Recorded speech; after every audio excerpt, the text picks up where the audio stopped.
달빛 아래 사연 한수 채널 구독자 여러분, 오늘도 시청해주셔서 감사합니다.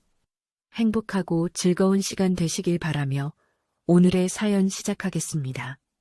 깜깜한 산속 새벽 4시 한유빈 하사의 거친 숨소리만이 고요한 공기를 가르고 있었습니다.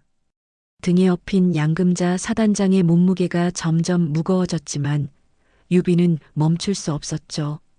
사단장의 얕은 숨소리가 목 뒤로 느껴질 때마다 발걸음이 더욱 빨라졌습니다. 이마에서 흘러내리는 땀이 눈에 들어가 따가웠지만 손으로 닦을 여유조차 없었죠. 양금자의 피가 유빈의 등을 타고 흘러내리면서 전투복을 적시고 있었습니다. 사단장님, 조금만 더 버티세요.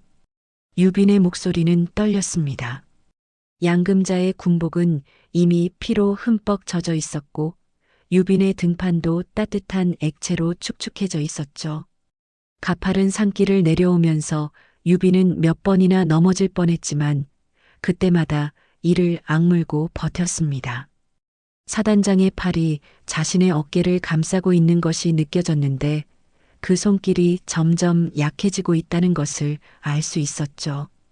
처음에는 꽉 잡고 있던 손이 이제는 힘없이 늘어져 있었습니다. 양금자의 머리가 유빈의 어깨에 기대어 있었는데 그 무게감이 점점 더 무겁게 느껴졌습니다. 한 걸음 또 한 걸음.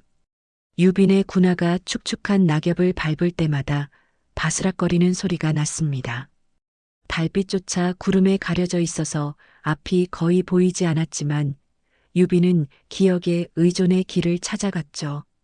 부대로 가는 길은 외워둔 상태였으니까요. 사단장의 체온이 등을 통해 전해져 왔는데 처음보다 훨씬 차갑게 느껴졌습니다. 그것이 더욱 유빈을 불안하게 만들었죠. 양금자의 호흡이 점점 더 얕아지고 있는 것을 느낄 수 있었거든요. 가슴팍에서 전해져 오는 진동이 약해지고 있었습니다. 죄송합니다, 사단장님. 제가 더 빨리 오지 못해서. 유빈은 중얼거렸습니다. 양금자는 희미하게 대답했죠. 괜찮다. 유빈아, 넌 잘하고 있어. 그 목소리는 너무나 약했지만 유빈에게는 큰 힘이 되었습니다. 사단장이 아직 의식이 있다는 것만으로도 안심이 되었거든요. 하지만 동시에 더욱 빨리 가야 한다는 조급함도 밀려왔습니다. 사단장의 목소리가 점점 더 작아지고 있었거든요. 입김도 예전보다 훨씬 약해진 것이 목 뒤로 느껴졌습니다. 가지에 걸린 전투복이 찢어지는 소리가 들렸습니다. 유빈은 아랑곳하지 않고 계속 걸었죠. 발목이 삐끗할 때마다 아픈 신음소리가 나왔지만 그것도 참았습니다. 사단장을 떨어뜨릴 수는 없었거든요. 등에서 흘러내리는 피가 허리춤까지 젖어 들어갔지만 유빈은 계속 걸었습니다. 양금자의 숨소리가 점점 더 얕아지고 있었거든요. 가끔씩 사단장의 머리가 유빈의 어깨에 떨어질 때마다 심장이 철렁했습니다. 혹시 의식을 잃은 건 아닌지 걱정이 되었죠. 20분이 지났을까? 30분이 지났을까? 시간 감각이 없었습니다. 유빈의 어깨는 이미 마비된 것처럼 감각이 없었고 등 근육은 경련을 일으키고 있었죠. 그래도 멈출 수 없었습니다. 사단장의 생명이 걸린 일이었으니까요. 유빈은 이를 악물고 한 걸음씩 내딛었습니다. 다리가 떨렸지만 의지로 버텼죠. 양금자가 자신의 등에서 조금씩 미끄러질 때마다 다시 올려 메었습니다. 사단장의 군복이 땀과 피로 젖어서 미끄러웠거든요. 조금만 더. 유빈은 자신에게 말했습니다. 목이 메말라 있었지만 물을 마실 여유는 없었죠. 양금자가 유빈의 등에서 미끄러질 때마다 다시 끌어올렸습니다.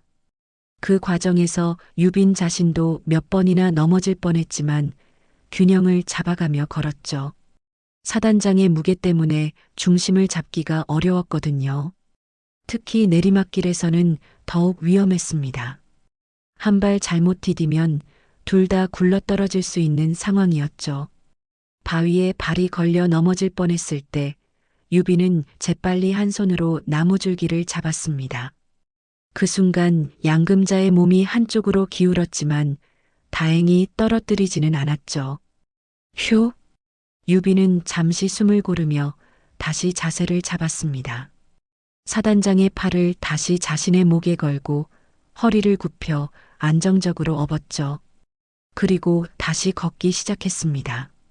나무줄기를 잡았던 손에 수액이 묻어 있었지만 신경 쓸 겨를이 없었습니다. 발밑에 돌이 굴러가는 소리가 들렸습니다. 유비는 조심스럽게 발을 내딛었죠. 어둠 속에서 길을 잃을까봐 두려웠지만 다행히 부대 쪽으로 향하는 길을 놓치지 않았습니다. 가끔씩 들리는 양금자의 신음소리가 유빈의 마음을 아프게 했지만 그것이 오히려 더 빨리 가야 한다는 동기가 되었죠. 사단장이 아직 살아있다는 증거였으니까요. 유비는 자신의 호흡을 가다듬으며 계속 내려갔습니다. 가파른 내리막길에서 유빈의 발이 헛디뎠습니다. 몸이 앞으로 기울면서 양금자와 함께 굴러떨어질 뻔했죠. 순간적으로 유빈은 발 뒤꿈치에 힘을 주며 버텼습니다. 등 근육이 찢어질 것 같은 아픔이 왔지만 참았죠. 사단장의 몸무게가 앞으로 쏠리면서 유빈의 목을 누르고 있었지만 그것도 견뎠습니다. 휴! 다시 한번 자세를 가다듬고 걸었습니다. 부대의 불빛이 멀리 보이기 시작했습니다. 유빈의 마음이 조금 놓였죠. 하지만 다리는 이미 한계에 다다른 상태였습니다. 무릎이 떨리고 있었고 발목도 삐끗한 것 같았어요. 그래도 계속 걸었습니다. 양금자의 숨소리가 더욱 약해지고 있었거든요. 부대 후문이 보이기 시작했을 때 유빈의 다리는 이미 후들거리고 있었습니다.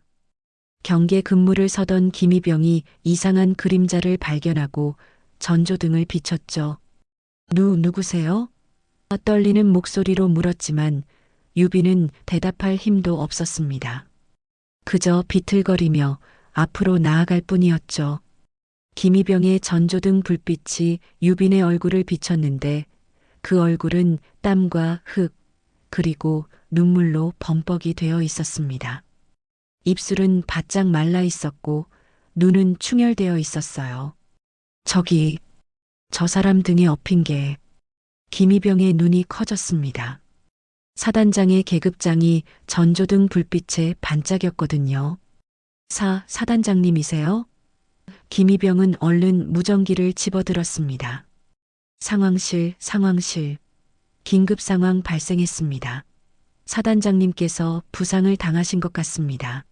지금 후문으로 들어오시고 계십니다. 김희병의 목소리는 떨렸습니다. 이런 상황은 처음 보는 것이었거든요.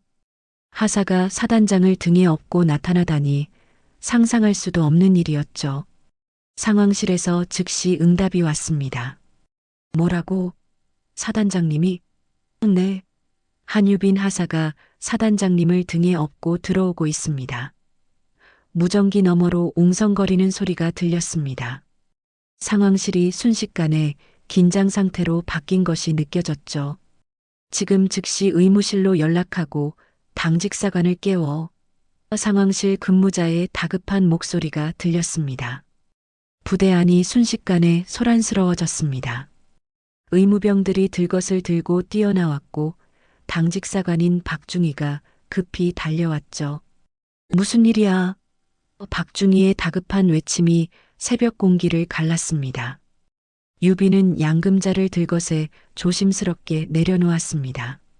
그 순간 다리에 힘이 풀려 주저앉을 뻔했지만 간신히 버텼죠. 양금자의 얼굴이 창백해 보였습니다. 입술도 파래져 있었어요. 하사, 무슨 일이야? 사단장님이 왜 이런 상태로? 박중희가 다급하게 물었지만 유비는 입술만 떨었습니다. 사단장님께서 쓰러지셔서 더 이상 말을 잇지 못했죠. 목소리가 나오지 않았습니다. 양금자는 들것에 실려 의무실로 향했고 유빈은 그 자리에 멍하니 서 있었습니다. 사단장의 피가 묻은 자신의 손을 바라보면서 말이죠. 새벽 공기가 차갑게 느껴졌습니다. 유빈의 군복은 피와 땀으로 범벅이 되어 있었고 손톱 사이엔 마른 핏자국이 남아 있었죠. 부대 안 CCTV는 이미 모든 것을 기록하고 있었습니다. 하사 한 명이 사단장을 등에 업고 나타난 새벽의 기이한 광경을 말입니다. 그 CCTV 영상은 곧 부대 전체를 뒤흔들 증거가 될 것이었죠. 헌병대 조사실. 차가운 형광등 불빛이 회색 벽면을 비추고 있었습니다. 한유빈 하사는 딱딱한 의자에 앉아 있었죠. 군복은 아직 피로 얼룩져 있었고 손목에는 수갑이 채워져 있었습니다. 박효진 대위가 조용히 들어왔어요. 그녀의 표정은 무표정했지만 눈빛에는 의구심이 담겨 있었습니다. 한유빈 하사. 박효진이 조용히 불렀습니다. 유빈은 고개를 들었지만 시선을 마주치지는 않았죠. 오늘 새벽 4시 30분 당신이 양금자 사단장을 등에 업고 부대로 돌아온 것이 확인되었습니다. 박효진은 파일을 펼치며 말했어요. 그 안에는 CCTV 스틸컷들이 들어 있었습니다. 어둠 속에서 사단장을 업고 비틀거리는 유빈의 모습이 선명하게 찍혀 있었죠. 말해보세요. 왜 그랬는지 말입니다. 박효진의 목소리는 차분했지만 날카로웠어요. 유빈은 입술을 꽉 다물었습니다. 손가락이 떨리고 있었지만 말하지 않았죠. 사단장님과 함께 있었던 시간 동안 무슨 일이 있었습니까? 박효진이 다시 물었습니다. 여전히 대답은 없었어요. 박효진은 의자를 앞으로 당겨 앉았습니다. 하사, 당신 손톱 사이에 핏자국이 있어요. 전투복 어깨 부분에는 누군가의 손자국도 남아 있고요. 유빈의 어깨가 미세하게 떨렸습니다. 이건 단순한 사고가 아니라는 뜻이죠. 누군가와 몸싸움을 한 흔적입니다. 왜 보고하지 않았습니까? 박효진이 계속 물었어요. 왜 무전도, 응급신호도 보내지 않았죠? 왜 혼자서 사단장을 업고 돌아왔습니까? 질문이 이어졌지만 유빈은 여전히 침묵을 지켰습니다. 다만 주먹을 꽉 쥐고 있을 뿐이었죠. 박효진은 책상 위에 또 다른 파일을 펼쳤습니다. 한유빈 하사, 입대 2년 차, 우수한 성적, 모범적인 군생활. 징계 기록도 없고 상관과의 마찰도 없었어요. 그녀는 유빈을 바라보며 말했죠. 그런 당신이 왜 갑자기 이런 상황에 연루된 건가요? 지금은 말할 수 없습니다. 유빈이 처음으로 입을 열었어요. 목소리는 쉬어 있었지만 단호했습니다. 박효진의 눈빛이 예리해졌죠. 말할 수 없다는 게 무슨 뜻입니까? 사단장을 구하려다 이런 일이 생긴 건가요? 아니면 다른 이유가 있는 건가요? 유빈은 다시 입을 다물었습니다. 하지만 눈물이 고이기 시작했어요. 박효진은 그 모습을 놓치지 않았습니다. 하사, 당신이 무서워하는 게 뭡니까? 사단장을 다치게 한 사람이 따로 있는 건가요?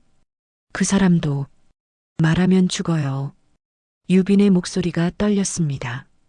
박효진은 몸을 앞으로 기울였죠. 누가 죽는다는 말입니까? 누가 그런 말을 했어요?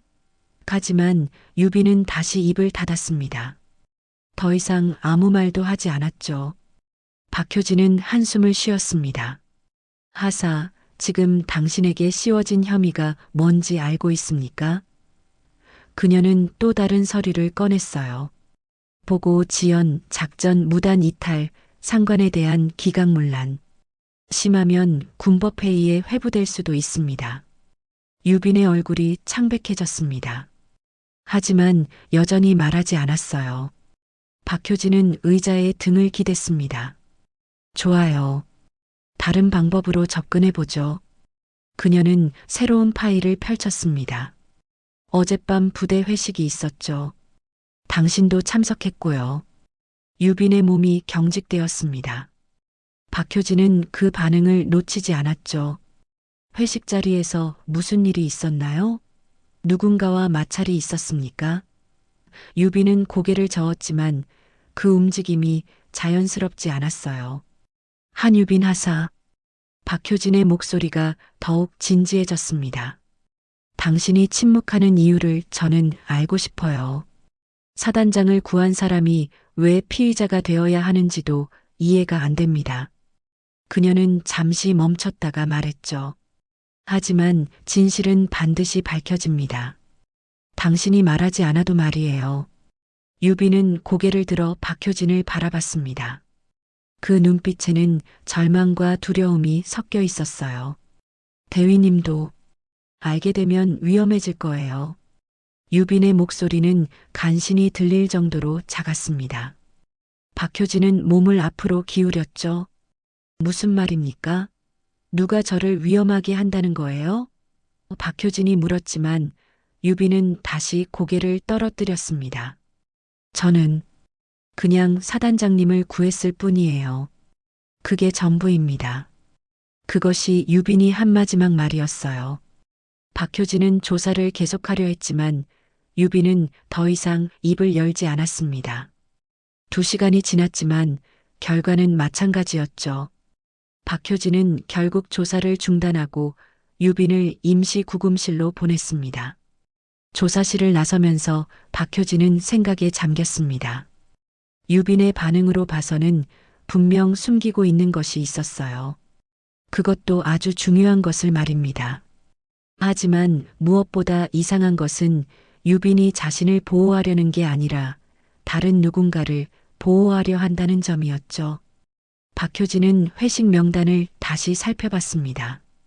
그날 밤 참석자들 중에 누군가 빠진 사람이 있는지 확인해야 했어요. 그리고 사단장이 왜 혼자 그 시간에 부대 밖에 있었는지도 알아내야 했습니다. 뭔가 숨겨진 진실이 있다는 것은 확실했으니까요. 부대 의무실 중환자실. 양금자 사단장은 하얀 침대 시트 위에 누워 있었습니다. 산소 마스크가 그녀의 입과 코를 덮고 있었고 각종 모니터에서 나오는 신호음이 조용한 병실을 가득 채우고 있었죠. 정세라 군의관이 차트를 들고 침대 곁에 서 있었습니다. 그녀의 표정은 어두웠어요. 사단장님, 의식은 어떠세요? 정세라가 조용히 물었습니다. 양금자는 천천히 눈을 떴어요. 시선이 흐릿했지만 정세라를 알아보는 것 같았습니다. 군의관. 양금자의 목소리는 가늘고 약했어요. 산소 마스크 때문에 말하기도 힘들어 보였죠. 정세라는 양금자의 상태를 다시 한번 확인했습니다. 오른쪽 옆구리에는 선명한 발자국 모양의 멍이 있었어요. 그것도 군화 밑창 패턴이 그대로 찍혀 있었습니다. 정세라는 손전등으로 양금자의 얼굴을 비춰봤죠. 왼쪽 광대뼈 부근에도 구둣발 모양의 멍이 있었어요. 이건 정세라는 혼잣말을 했습니다. 고의적 폭행입니다. 그것도 군화로 정통으로 찬 거예요. 그녀는 차트에 기록하려다 멈췄습니다. 양금자가 그녀의 손목을 잡았거든요. 기록하지 마세요. 양금자의 목소리는 약했지만 분명했습니다. 정세라는 당황했어요. 하지만 사단장님, 이건 명백한 폭행 흔적입니다. 병원 기록에 남겨야 해요. 양금자는 고개를 저었습니다. 안 돼요. 절대 기록으로 남기면 안 됩니다. 그녀의 눈빛에는 간절함이 담겨 있었어요. 사단장님, 도대체 무슨 일이 있었던 거예요? 정세라가 물었지만 양금자는 대답하지 않았습니다. 다만 천장을 바라보며 깊은 한숨만 쉬었죠. 그냥 넘어져서 다친 걸로 기록해 주세요. 양금자의 목소리는 더욱 약해졌어요. 정세라는 망설였습니다. 의사로서의 양심과 군인으로서의 복종 사이에서 갈등했죠. 사단장님, 이렇게 하시면 안 됩니다. 누가 이렇게 했는지 말씀하셔야 해요. 하지만 양금자는 완강했어요. 안 돼요. 절대 안 됩니다. 그때 병실 문이 열렸습니다. 헌병대에서 파견 나온 조사관들이 들어왔어요. 실례합니다. 양금자 사단장님 면담을 위해 왔습니다. 앞서 걸어온 김 상사가 정중하게 말했죠. 정세라는 그들을 막아섰습니다. 환자는 아직 면담이 불가능한 상태입니다. 양금자가 손짓했어요. 괜찮습니다. 잠깐 이야기하죠. 정세라는 걱정스러운 표정을 지었지만 물러났습니다. 김 상사가 양금자에게 다가왔죠. 사단장님, 오늘 새벽 사고에 대해 몇 가지 여쭤볼 것이 있습니다. 사고요? 양금자의 목소리에 의외라는 감정이 담겨 있었어요. 네, 한유빈 하사가 사단장님을 업고 부대로 돌아온 사건 말입니다. 김 상사가 설명했죠. 양금자는 잠시 멈췄다가 말했어요. 아, 그 일은 제가 산길에서 실족해서 다친 거예요. 김 상사는 의구심을 품었습니다. 실족하셨다고요? 그런데 왜 혼자 그 시간에 부대 밖에 계셨던 건가요? 양금자는 잠시 망설였어요. 개인적인 산책이었습니다. 잠이 오지 않아서요. 산책을 하시다가 실족하신 거군요. 그럼 한유빈 하사는 어떻게 사단장님을 발견한 건가요? 김 상사가 계속 물었습니다. 양금자는 눈을 감았어요. 그 아이가 우연히 지나가다 저를 발견한 거예요. 정세라는 침묵 속에서 양금자를 지켜봤습니다. 사단장의 말은 명백한 거짓이었어요. 몸에 남은 상처들은 절대 실족으로 생길 수 있는 것들이 아니었거든요. 특히 옆구리의 군화 자국은 누군가 의도적으로 발로 찬 흔적이었습니다. 김 상사도 뭔가 이상하다는 것을 느꼈어요. 사단장님, 그럼 왜 한유빈 하사는 즉시 보고하지 않았을까요? 왜 무전도 치지 않고 혼자 사단장님을 업고 돌아온 건가요? 양금자는 한참을 망설였습니다. 그 아이는 당황했을 거예요. 처음 보는 상황이니까요. 하지만 그것만으로는 설명이 안 됩니다. 보고 절차를 무시한 것은 명백한 규정 위반이에요. 김 상사가 말했죠. 양금자는 갑자기 화를 냈어요. 그 아이 탓하지 마세요. 저를 구해준 아이를 왜 문제 삼는 거예요? 그 순간 양금자의 감정이 격해졌습니다. 모니터의 심박수가 빨라졌고 호흡도 거칠어졌어요. 정세라가 급히 다가왔죠. 지금 당장 나가세요. 환자가 흥분하면 안 됩니다. 김 상사는 할 수 없이 물러났어요. 조사관들이 나간 후 양금자는 정세라의 손을 잡았습니다. 군의관, 부탁이 있어요. 정세라는 고개를 끄덕였죠. 말씀하세요, 사단장님. 양금자의 눈에 눈물이 고였어요. 그 아이, 유빈이는 건드리지 마세요. 무슨 말씀인지. 정세라가 물었지만 양금자는 더 이상 말하지 않았습니다. 다만 천장을 바라보며 눈물을 흘렸을 뿐이었죠. 정세라는 양금자의 차트를 다시 살펴봤어요. 폭행 흔적들을 어떻게 기록해야 할지 고민이 되었습니다. 양금자는 눈을 감으며 중얼거렸어요. 유빈아, 미안해. 그 목소리는 너무 작아서 정세라도 제대로 듣지 못했죠. 하지만 양금자의 표정에는 깊은 자책감이 서려 있었어요. 정세라는 결국 차트에 낙상으로 인한 외상이라고 기록했습니다. 하지만 마음 한구석에는 찜찜함이 남았어요. 의사로서 거짓 기록을 하는 것이 옳지 않다는 것을 알고 있었거든요. 그럼에도 사단장의 간절한 부탁을 무시할 수는 없었습니다. 양금자는 혼자 남겨진 병실에서 유빈을 생각했어요. 그 어린 하사가 자신 때문에 공경에 처했다는 것이 마음 아팠습니다. 내가 더 조심했어야 했는데.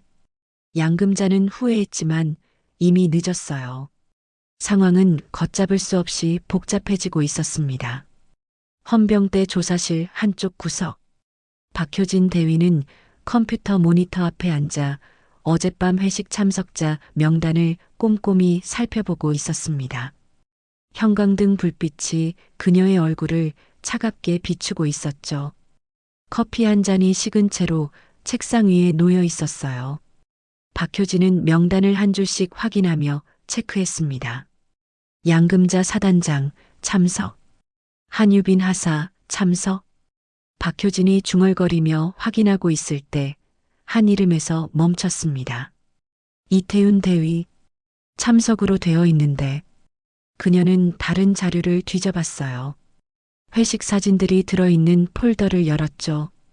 사진들을 하나씩 살펴보던 박효진의 눈이 좁아졌습니다. 초반 사진들에는 이태윤이 보였지만 후반 사진들에는 보이지 않았어요. 중간에 자리를 뜬 건가? 박효진은 시간순으로 사진들을 다시 정렬했습니다. 오후 9시까지는 이태윤이 보였지만 그 이후로는 사라졌죠. 박효진은 이태윤의 인사기록을 검색했습니다. 화면에 나타난 정보를 보고 그녀는 깜짝 놀랐어요. 현직 군단장의 조카, 국방부 정책실장의 외손자. 박효진은 한숨을 쉬었습니다. 이거 복잡해지겠네. 그때 조사실 문이 열렸습니다. 김 상사가 들어왔어요. 대위님, 사단장 면담 결과 보고 드립니다.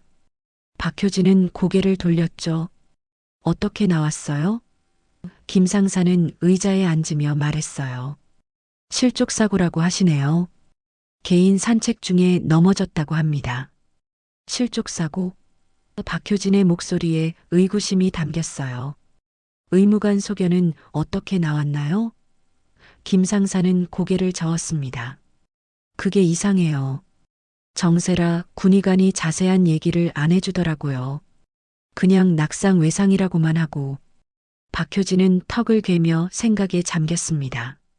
뭔가 숨기고 있다는 느낌이에요? 김 상사가 고개를 끄덕였죠. 네, 확실히 뭔가 감추고 있는 것 같았어요.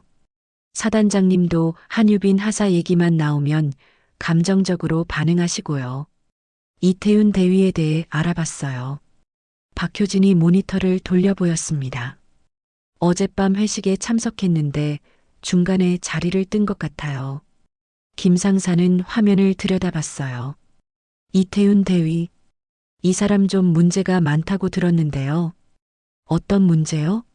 박효진이 관심을 보였습니다. 김 상사는 주위를 둘러보고 목소리를 낮췄어요. 여군들한테 좀 그런 소문이 있어요. 술 마시면 성추행한다고. 하지만 워낙 배경이 좋아서 아무도 신고하지 못한다고 하더라고요. 박효진의 표정이 심각해졌습니다. 그럼 어젯밤에도 그런 일이 있었을 가능성이 있다는 건가요? 김 상사가 고개를 끄덕였어요. 충분히 가능하죠. 그리고 사단장님이 그걸 말렸을 수도 있고요. 그렇다면 박효진은 추리를 계속했습니다. 사단장이 이태윤 대위를 제지하려다 폭행을 당했을 가능성이 있겠네요. 그리고 한유빈 하사가 그 현장을 목격했고요. 김 상사도 고개를 끄덕였어요. 그럴 가능성이 높아 보입니다. 박효진은 다시 컴퓨터를 켰습니다.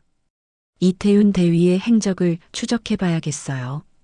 어젯밤 몇 시에 자리를 떴는지 그 후에 어디 갔는지 확인해야 합니다. 그녀는 부대 내 CCTV 접근 권한을 신청했어요.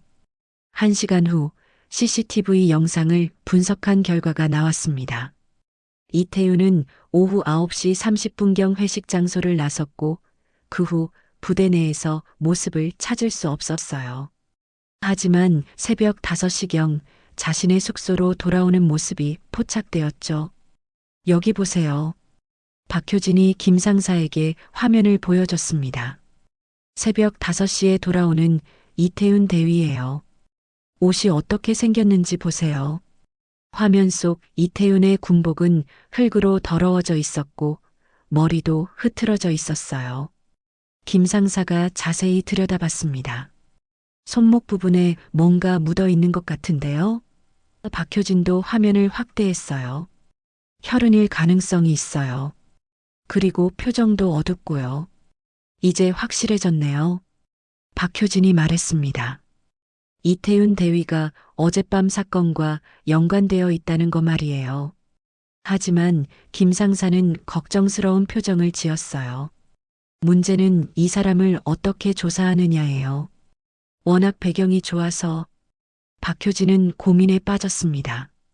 군단장의 조카를 함부로 조사할 수는 없었거든요. 자칫하면 자신의 경력에도 타격이 올 수 있었어요. 하지만 진실을 밝히는 것이 더 중요했습니다. 일단 비공식적으로 접근해 봐야겠어요. 박효진이 결심했습니다. 이태윤 대위와 함께 근무하는 사람들을 만나서 얘기를 들어보죠. 어젯밤에 무슨 일이 있었는지 파악해야 해요. 김 상사는 고개를 끄덕였지만 여전히 걱정스러워했어요. 조심하세요, 대위님. 이런 일은 자칫하면 우리가 더 곤란해질 수 있어요. 박효진도 그 위험성을 알고 있었지만 포기할 수는 없었어요. 한유빈 하사는 분명 무언가를 보호하려고 하고 있어요. 그리고 사단장도 마찬가지고요.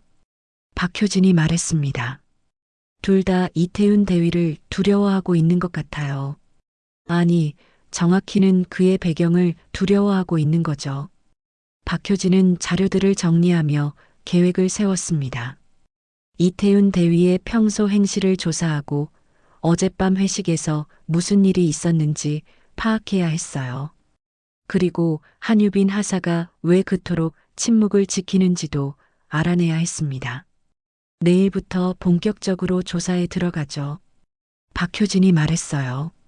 우선 회식에 참석했던 다른 사람들을 만나서 이야기를 들어보고 이태윤 대위의 평소 행동에 대해서도 알아봐야 해요.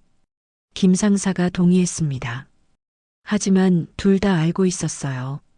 이 조사가 쉽지 않을 거라는 것을 말이죠.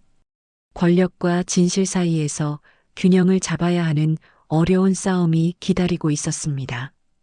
헌병대 조사실 다음 날 오후 박효진 대위는 한유빈 하사와 다시 마주 앉아 있었습니다.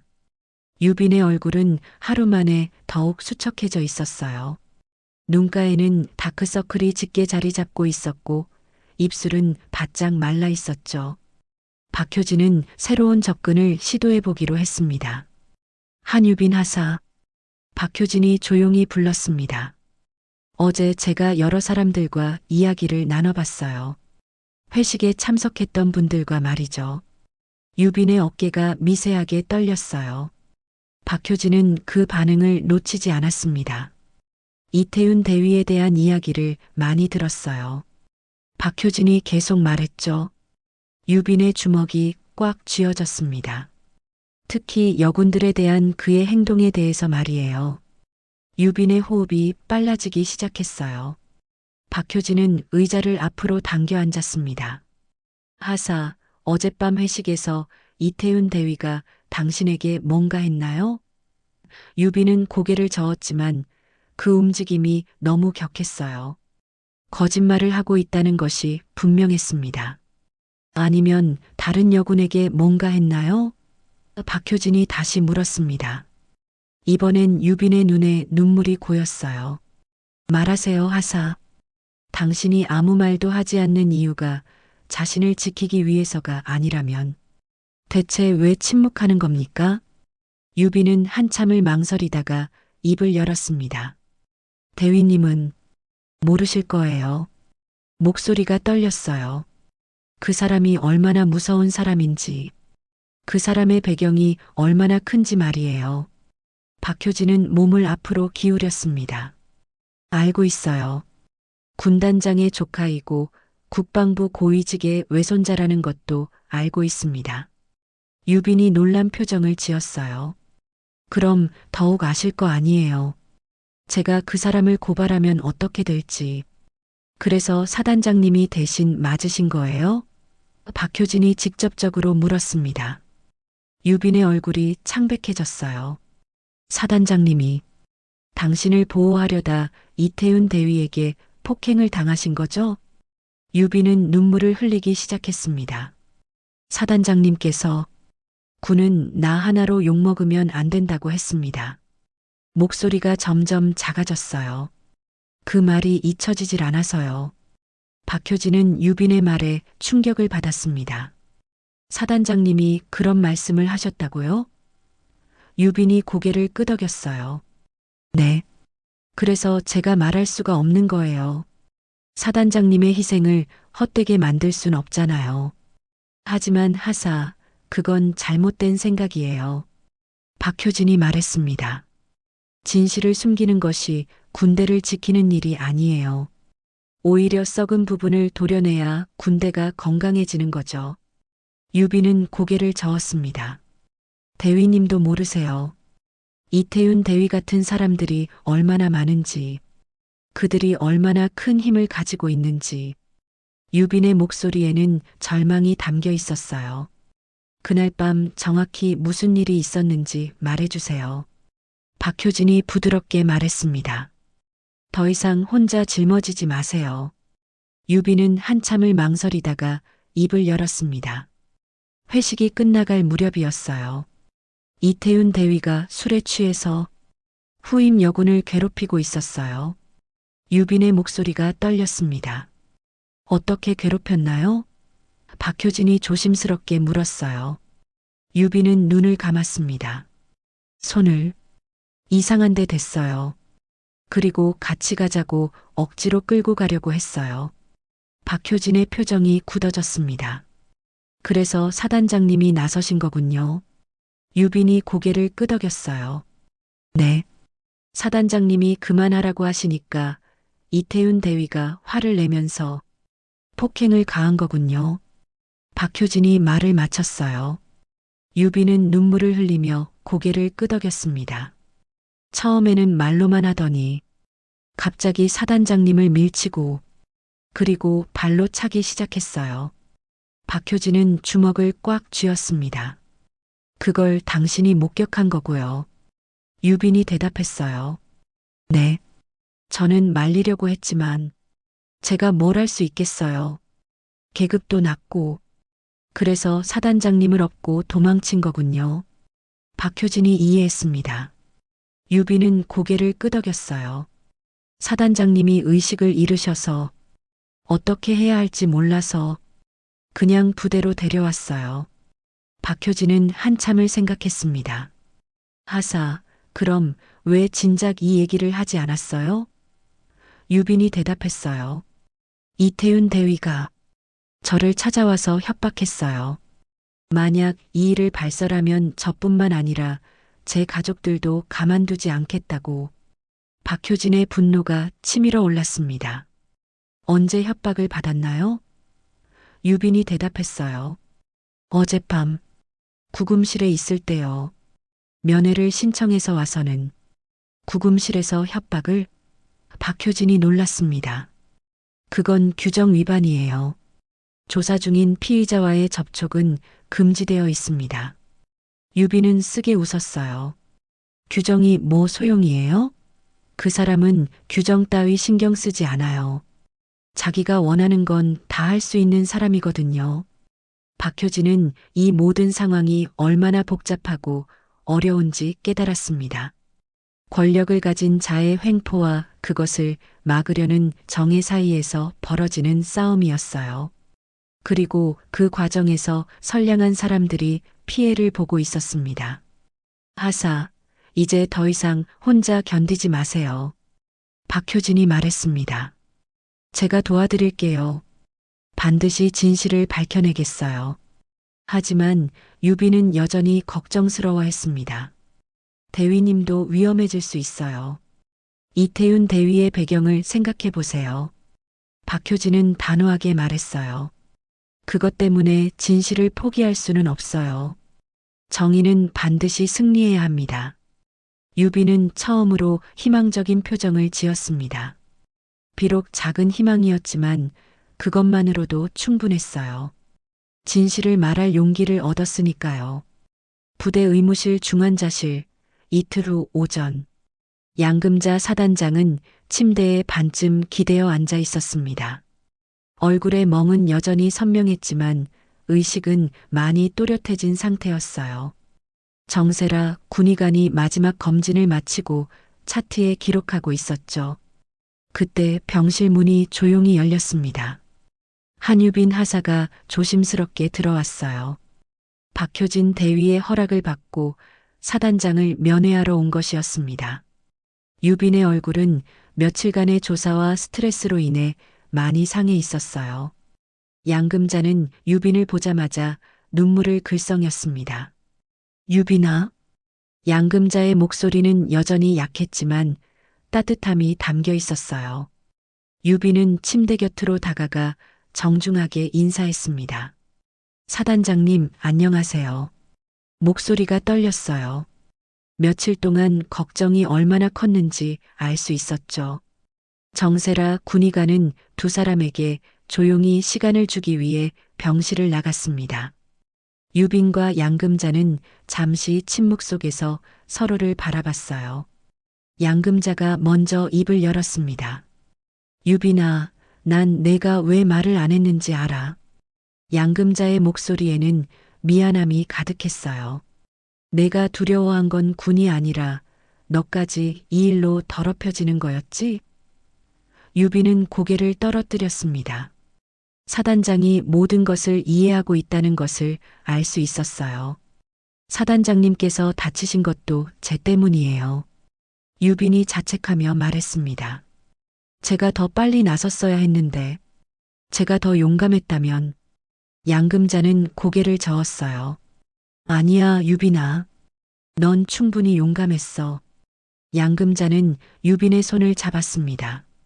그날 밤, 넌 나를 업은 게 아니었어. 넌 군대의 자존심을 업고 내려온 거야. 유빈은 그 말에 눈물을 흘렸어요. 사단장의 따뜻한 위로가 마음 깊이 와 닿았거든요. 하지만 사단장님, 유빈이 말을 이으려 했지만 양금자가 막았습니다. 유빈아, 이제 그만해도 돼. 더 이상 혼자 짊어지지 마. 양금자의 눈빛이 결연해졌어요. 이건 내가 감당할 몫이야. 무슨 말씀이세요? 유빈이 불안해하며 물었습니다. 양금자는 창밖을 바라보며 말했어요. 나는 군단장에게 자청해서 전역을 신청할 거야. 유빈이 깜짝 놀랐어요. 전역요? 왜요? 이 일이 더 커지면 더 많은 사람들이 다칠 거야. 양금자가 설명했습니다.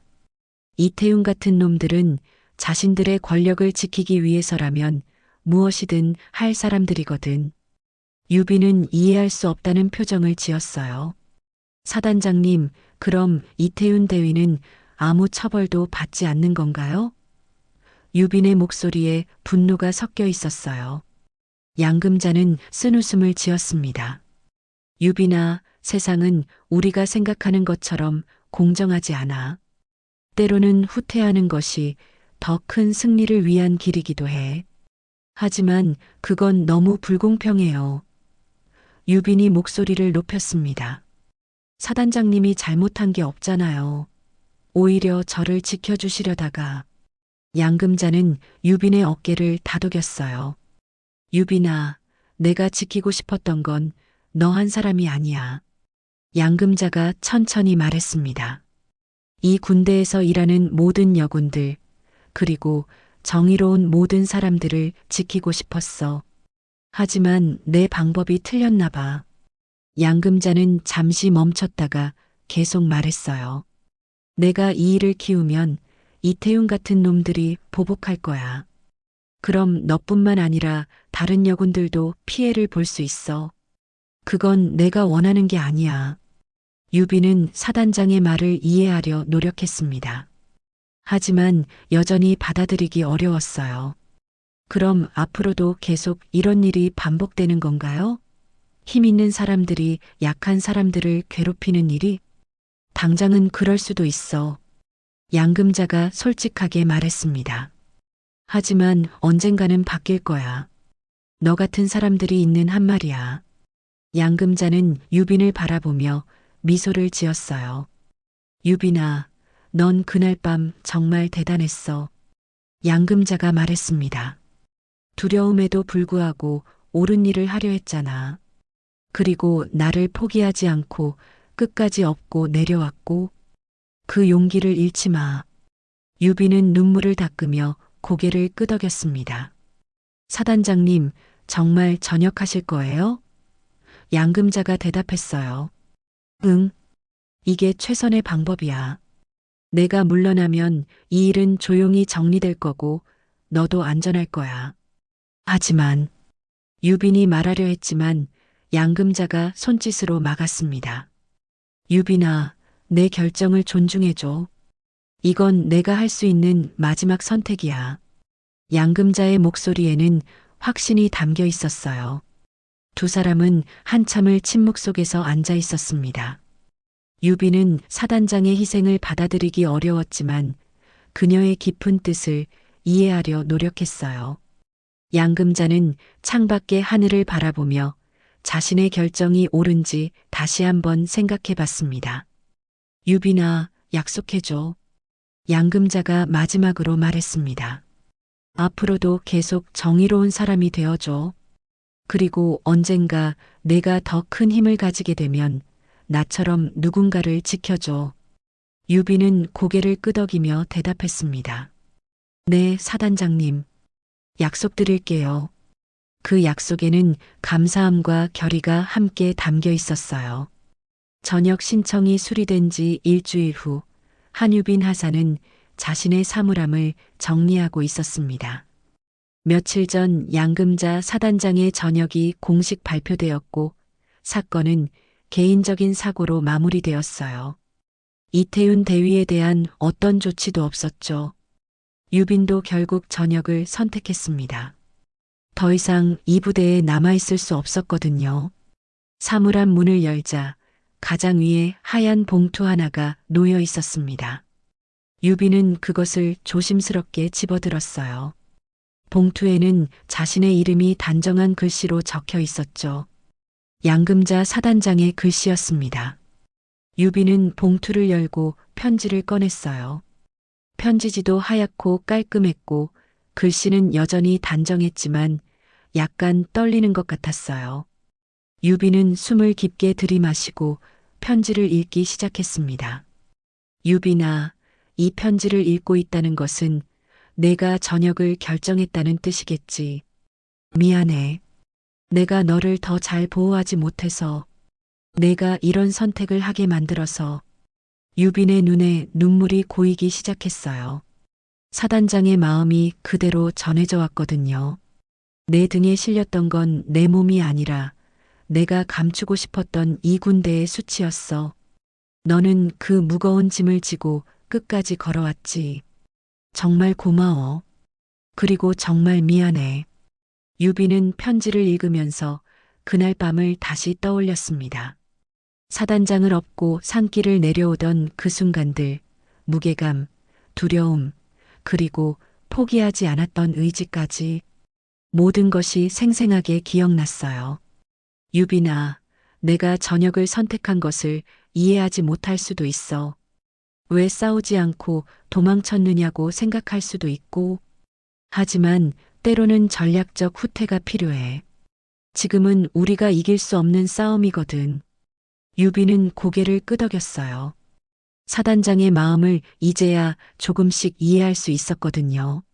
하지만 언젠가는 달라질 거야. 너 같은 사람들이 있는 한 말이야. 너는 그날 밤 진짜 용기가 뭔지 보여줬어. 두려움에도 불구하고 옳은 일을 하는 것, 누군가를 끝까지 포기하지 않는 것. 그게 진짜 용기야. 편지를 읽으면서 유비는 자신이 했던 선택들에 대해 다시 생각해 봤습니다. 그때는 무서웠고 어떻게 해야 할지 몰랐어요. 하지만 지금 돌이켜보니 자신이 할 수 있는 최선을 다했다는 생각이 들었죠. 나도 너처럼 조용히 떠난다. 하지만 이것이 끝이 아니야. 우리가 심은 씨앗은 언젠가 자라날 거야. 정의는 때로 늦게 오지만 반드시 온다고 믿어. 유비는 편지의 마지막 부분을 읽었어요. 유빈아, 어디서 무엇을 하든 너답게 살아. 그리고 기회가 되면 누군가를 도와줘. 내가 나에게 해준 것처럼 말이야. 내가 너를 만난 것은 정말 큰 행운이었어. 고맙고 사랑해. 양금자. 유비는 편지를 다 읽고 한참을 그 자리에 서 있었습니다. 눈물이 멈추지 않았어요.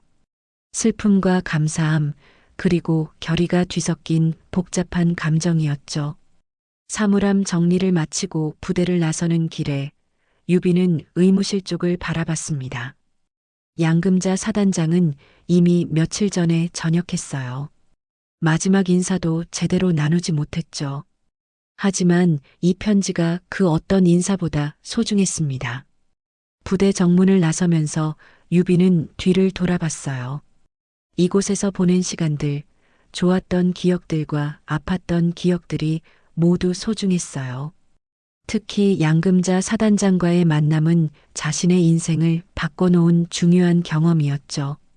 유비는 양금자의 편지를 가슴 깊이 간직하기로 했습니다.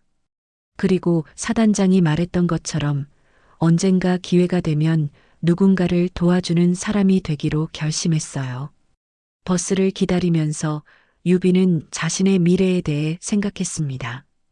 아직 구체적인 계획은 없었지만 하나는 확실했어요. 양금자 사단장이 보여준 용기와 희생을 기억하며 정의로운 사람으로 살아가겠다는 것 말이죠. 며칠 후 유비는 고향으로 돌아가는 기차 안에서 다시 한번 편지를 읽었습니다. 그때마다 새로운 의미가 느껴졌어요. 사단장의 마지막 말들이 특히 마음에 와 닿았죠. 정의는 때로 늦게 오지만 반드시 온다고 믿어.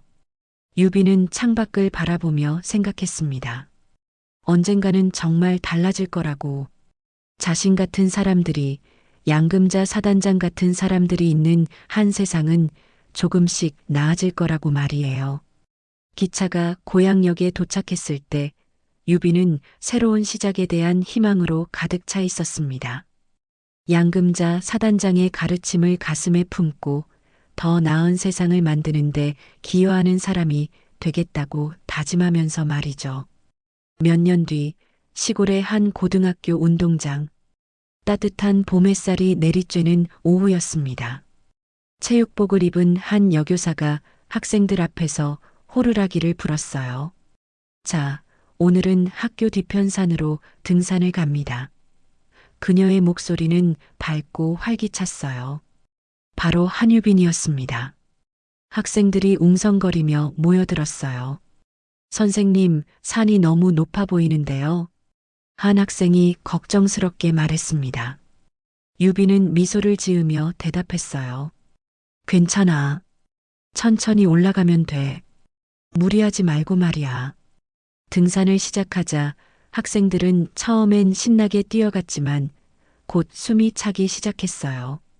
몇몇 학생들은 벌써 지쳐서 뒤처지고 있었죠. 유비는 가장 뒤에서 학생들을 살피며 함께 걸었습니다. 선생님, 너무 힘들어요. 한 여학생이 숨을 헐떡이며 말했어요. 유비는 그 학생 곁으로 다가갔습니다. 등산할 땐 절대 앞사람 뒤꿈치만 보지 마세요. 유빈이 친근하게 말했죠. 등을 펴고 먼 산을 바라보면 숨이 덜 차고 끝까지 갑니다. 학생은 고개를 들어 멀리 보이는 산봉우리를 바라봤어요. 정말이네요. 조금 나아진 것 같아요. 유비는 만족스럽게 웃었습니다. 그렇지? 시선을 멀리 두면 마음도 편해져요. 등산을 계속하면서 학생들은 유빈의 조언을 따라했어요. 처음엔 힘들어하던 아이들도 점차 리듬을 찾아갔죠. 유빈은 뒤처지는 학생들을 격려하며 함께 걸었습니다. 그 모습에서 따뜻함과 인내심이 느껴졌어요. 선생님, 왜 이렇게 등산을 잘하세요? 호기심 많은 남학생이 물었습니다. 유빈은 잠시 생각하더니 대답했어요. 예전에 누군가를 업고 산길을 걸어본 적이 있거든. 학생들이 신기해했어요. 정말요? 누구를 업고요? 아주 소중한 분이었어. 유빈의 목소리에 그리움이 담겼어요. 그분은 나에게 진짜 용기가 뭔지 가르쳐 주셨지. 학생들은 더 궁금해했지만 유비는 더 자세한 이야기는 하지 않았어요. 정상에 도달했을 때 학생들은 환호성을 질렀습니다. 와, 여기서 보는 풍경이 정말 예뻐요. 유빈도 함께 풍경을 바라봤어요. 멀리 보이는 산들과 마을의 모습이 평화로웠습니다. 그 순간 양금자 사단장의 편지 내용이 떠올랐어요. 하산길에서 한 학생이 발을 삐끗했어요. 아야. 유비는 재빨리 달려가서 그 학생을 부축했습니다. 괜찮아? 다치지 않았어? 그 학생은 고개를 끄덕였지만 걷기 힘들어했어요. 내가 업어줄까? 유빈이 제안했습니다. 학생은 민망해했지만 결국 유빈의 등에 업혔어요. 다른 학생들이 걱정하며 따라왔죠. 선생님, 무겁지 않아요? 괜찮아. 이 정도는 문제 없어. 유빈은 학생을 업고 천천히 산길을 내려왔습니다. 그 모습을 보던 다른 학생이 물었어요. 선생님은 군대에서도 그렇게 걸었어요? 유빈은 조용히 웃었습니다. 응. 누군가 내 등을 믿고 있었으니까. 누가요? 학생이 다시 물었지만 유빈은 대답 대신 미소만 지었어요. 그 미소에는 깊은 의미가 담겨 있었죠. 과거의 아픈 기억들 하지만 동시에 소중한 가르침들이 함께 있었습니다. 학교에 돌아와서 학생들은 오늘의 등산에 대해 이야기를 나눴어요. 선생님이 정말 멋있었어. 등산하는 자세도 정말 예뻤고, 유비는 학생들의 칭찬을 들으며 뿌듯해했어요. 수업이 끝나고 유비는 홀로 교무실에 앉아 있었습니다. 책상 서랍에서 낡은 편지 한 통을 꺼냈어요. 양금자 사단장이 남긴 그 편지였죠.